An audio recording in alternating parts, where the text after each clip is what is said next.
Thousands of trucks travel through our state every day, but most don't ever get weighed. That's because the state's existing weigh stations are in horrible conditions, and many are shut down. That puts our roads at risk. Overweight trucks degrade the life expectancy of those roads greatly. The plan has been to build 8 permanent new weigh stations at points of entry. The money comes from a fee wholesalers pay on gas, but it only brings in $6 million a year. So far, it's taken almost half a decade, and only one is finished. So we can't even build one a year. Doesn't it take approximately $12 million for 10 to each weigh 12. station? 10 to 12. In fact, the way funding set up right now would take 10 years just to fund all of the new weigh stations.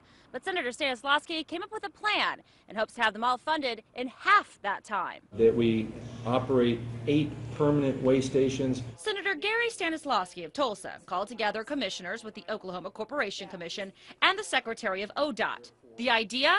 Get a bond to pay for it. What it does by capitalizing that sum of money, number one, you're locking in very low interest rates in this environment. Number two, we're actually protecting our citizens more by getting these weigh stations up and running much quicker. The bond will be paid back through the wholesaler's fee on gas until another $60 million or so is reached. But the idea hasn't been popular with other lawmakers in the past.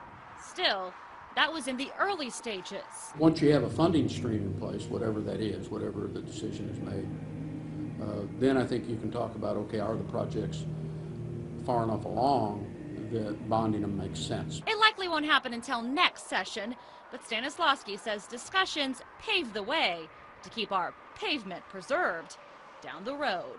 Marla Carter, 2 News works for you.